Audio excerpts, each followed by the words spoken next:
I'm Roger Urbaniak with Roger's Outdoor Channel. Storytelling's been a big part of my entire life. Growing up as a kid, we used to tell family, stories to various members of the family, and especially from being outdoors, anything interesting happened.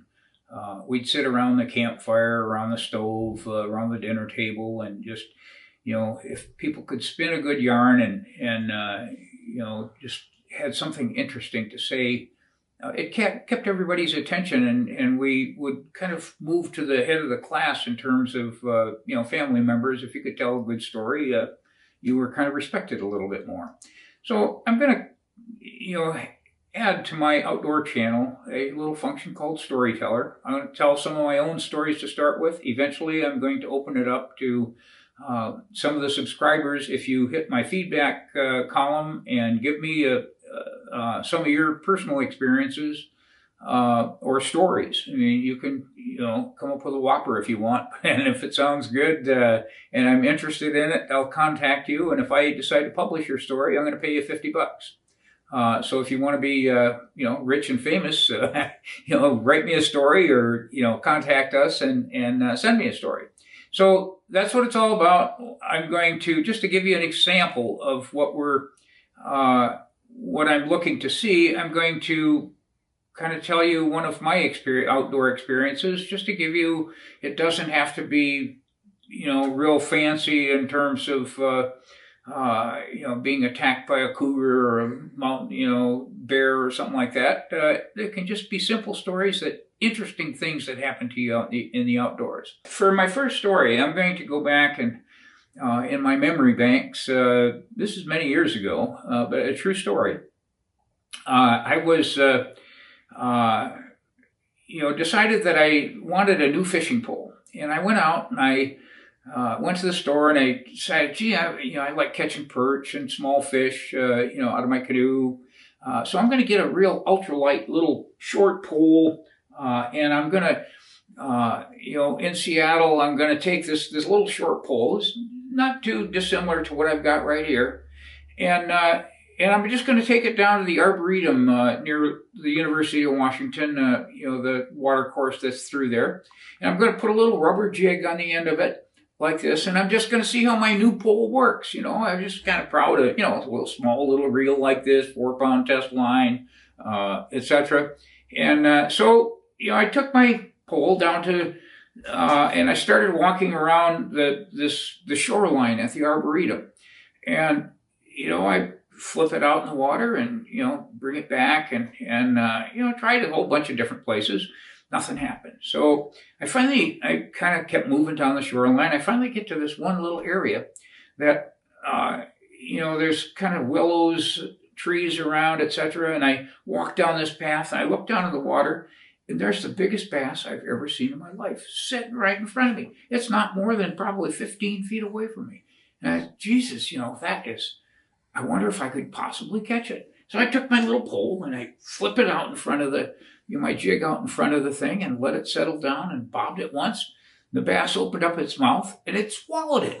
And I set the hook and fish on, and I got lucky and I got the bass turned and he started heading right toward shore and he started swimming right into the shore. So so I back up on the shore and I'm starting to drag him up, but my 4-pound test line just popped, like nothing. And so the bass starts flopping back into the water. Oh, Jesus, so I ran around the fish and I got to the other side of it and I kicked it back up on shore and I grabbed it and I had it. This is the biggest fish I've ever caught in my life. So, I decide, well, what now? So I went and I grabbed a stick and I stuck it through the gills of the fish so I could carry it around a little bit. I started walking around the Arboretum. There's people, I passed people going back and forth. Whoa, look at the size of that fish. What kind is it? How big is it? etc. So I kind of, I love kind of showing off a little bit. So, this is a bass and, I caught it, and so I kept running into people after people or person after person. But pretty soon I kind of run out of people that are in the nearby area. And I figured, well, I still got some show time with this bass. I think, I know I've got a friend of mine, Jean, she lives not just a couple blocks from here. I think I'll go show her my bass. So I jumped in my car and I drove a couple blocks down to her place, went up to the door and knocked, and nobody's home. I happened to open the door, and the door was open. She didn't bother to lock the thing. So I decided, well, as long as I'm here, I think I'm going to, run some water on the bass and, just see, maybe I'll even leave her the bass. I started thinking about that. I think I will, So I started running the water in the sink, and I'll be darned if that bass didn't show some life.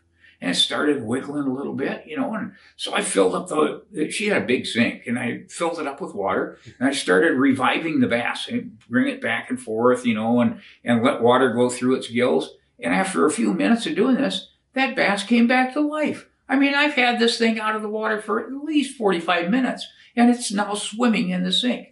And I decided, hey, I think I'm going to leave this bass for Jean. And more than that, I don't think I'm going to leave her a note. I think I'll just leave the bass and see what she says.